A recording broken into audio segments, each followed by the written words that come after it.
সদ্য সমাপ্ত জুলাইয়ের মাঝামাঝিতে যে ডলার বিক্রি হয়েছে 118 থেকে 119 টাকায়, বর্তমানে ঠেকেছে 124 থেকে 125 টাকায়।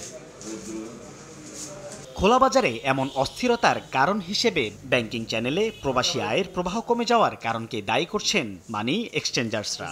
বই রেতার ভিতর দিয়েও আমরা এগিয়ে গেছি, আমরা ওই রেটটা ধরে রাখার চেষ্টা করেছি। এক শ্রেণীর অসাধু লোক আছে, ব্যবসায়ী আছে, একটা সিন্ডিকেট আছে, তারা এই সমস্ত ব্যাপারে অনেক গুজব রটায়। তারা এইটা করে, এই হচ্ছে সেই হচ্ছে, 25 টাকা 30 টাকা। এমন পরিস্থিতিতে পণ্য আমদানি রপ্তানি করতে বিপাকে পড়েছেন ব্যবসায়ীরা। তাদের দাবি, সেন্ট্রাল ব্যাংক দাম বেঁধে দিলেও মেলে না সেই দামে ডলার। আমাদের যে র মেটেরিয়ালসের জন্য যে এলসিগুলো খুলতে হয় বা আমাদের অন্যান্য যে মেশিনারিজের জন্য যে এলসিগুলো খুলতে হয়, সেগুলো ব্যাংকের রেট 117-18 থাকলেও বাস্তবে আসলে সে রেটে ডলার পাওয়াটা অনেক সময় মুশকিল হয়ে যায়। অর্থনীতিবিদরা বলছেন, বাজার পরিস্থিতির উপর ভিত্তি করে সিদ্ধান্ত পরিবর্তন করলে নিয়ন্ত্রণে থাকবে ডলারের দাম। অ্যাকুরেট রেট হবে যেখানে চাহিদা আর যোগানের একটা ভারসাম্য পাওয়া যায়।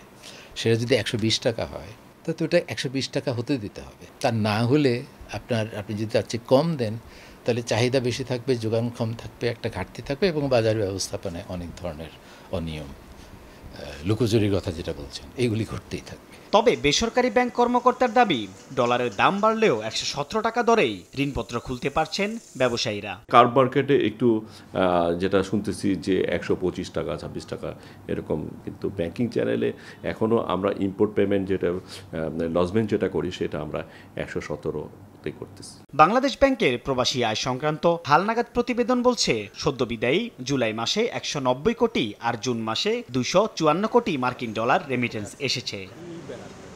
সাইফুল ইসলাম, সময় সংবাদ, ঢাকা।